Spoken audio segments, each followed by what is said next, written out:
Noble. I greet you all and welcome to my presentation. So today I want to take you through a method or a strategy on how you teach a play text. Now, before I begin, here's what to cover on this presentation. We're going to go through a specific aim, which is from the CAPS document. We're also going to go through the lesson objectives, which is based on goals that you as a teacher want the learners to achieve or obtain in terms of knowledge, in terms of skills, and in terms of value. We're also going to go through strategies. What strategies are you going to use to teach the play text, or how are you going to teach the play text? All right, and we're also going to go through activity. What activities are you going to give the learners to partake in this particular lesson? And lastly, we're going to go through assessment. What assessment are you going to give the learners to see if the learners understood or understands the play text? Now, all I want you to know, guys, is that knowing the method on how you teach a play text, it is very important. It is very important that you as a teacher must know the play text off by heart. It is very important, which is the main reason why there is CAPS document for guidance for what you will be teaching throughout the whole year. Now, this means you get to see or you get to know what you will be teaching. And if it happens that you will be teaching a play text that you are not familiar with, now you know that you will have to find some time to read it, so to prepare yourself for when that time comes, because you never know what's going to happen in the classroom. Learners could ask you questions, and you as a professional teacher, you need to be able to answer those questions confidently.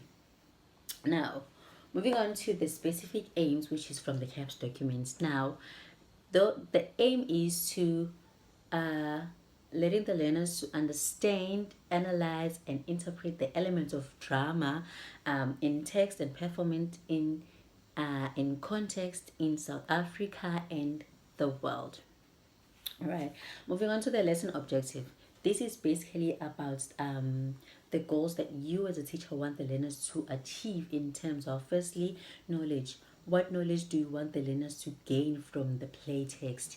Secondly, skills. What skills do you want the learners to gain? Now, with skills, you need to make sure that they gain those skills from the activities or the activity that you will be giving the learners during the lesson. And thirdly, the value. With value, what do you expect? What manner or what attitude do you expect from the learners after the play text? All right. Now, moving on to the strategies. When you are teaching a play text, you need to have a strategy.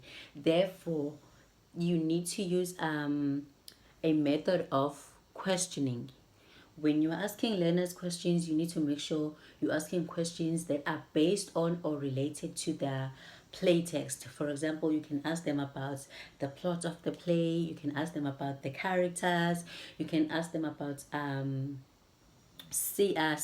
themes, you can also ask them about symbols or the settings, etc.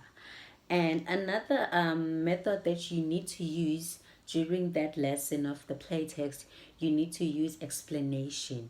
Now, when you are teaching, you need to make sure that you elaborate more so that the learners could have a better understanding. And you need to know that with explanation, it helps a lot when you ask the learners questions, because that's how you see if the learners are focused or are following or are listening. And a third method that you need to use is discussion. Now, as a teacher, you need to know, you need to make sure not every questions, but some of the questions, you need to make sure some of the questions you ask leads to a discussion. Now, this method helps to see how far learners are understanding, how far they understand the play. All right.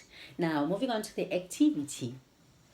With activity, it goes hand in hand with the method of group work or having the learners to work in pairs. Okay. For this, you can get the learners to bring the play text to life by making them to portray characters from the play. You can give each group different scenes. You can give each group different scenes to act it out, and this will help other learners because not all the learners are the same. Some other learners understand better if there are demonstrations involved, and other learners understand just by reading, and this will make the lesson also fun, and this will get the learners attention and they will be more focused.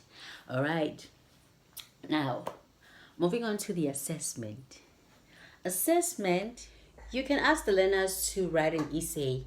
The essay question must address either about themes, about settings, or symbols. For example, let's just say you are teaching about the play text of Romeo and Juliet. You can ask the learners to write about the symbols that represent love.